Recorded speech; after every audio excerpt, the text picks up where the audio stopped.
In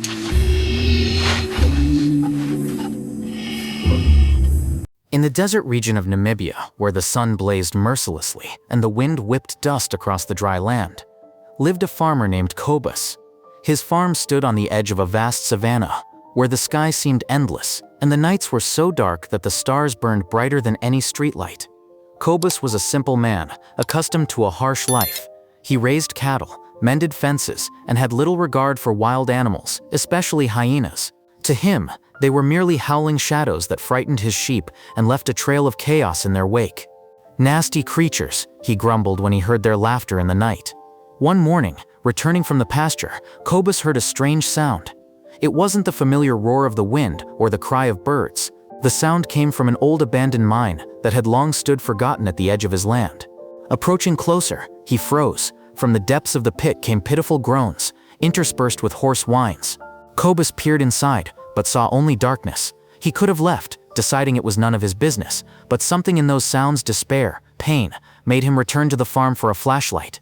When the beam of light pierced the darkness of the mine, Cobus saw it, a hyena, skinny and wounded, lying on the stone bottom.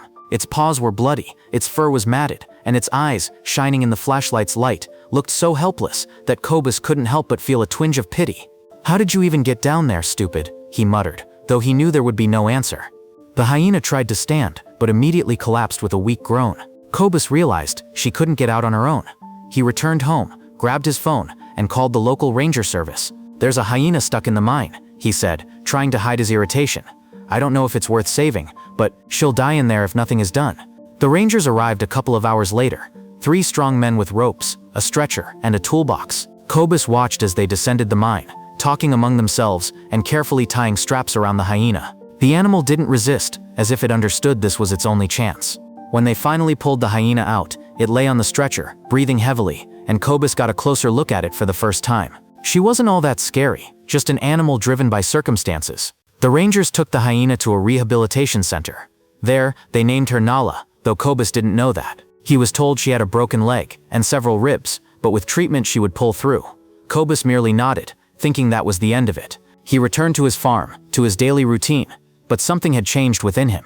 He caught himself occasionally looking toward the mine, as if expecting to hear the same mournful howl. A month passed. Nala, stronger and healthier, was released back into the savannah. Cobus didn't know it, but one night he was awakened by a strange sound near the house. He stepped out onto the porch with a flashlight, expecting to see another jackal or an escaped sheep.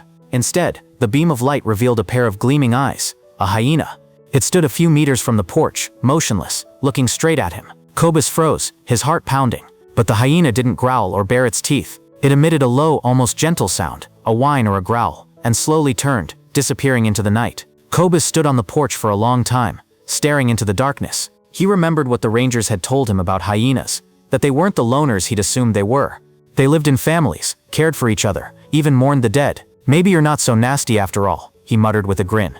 For the first time in his life, he felt warmth for these strange, laughing creatures, which he had always despised. The next morning, Cobus noticed paw prints near the porch. They led toward the savannah, where the stars still twinkled before dawn. He never saw Nala again, but sometimes, hearing the distant laughter of hyenas, he smiled.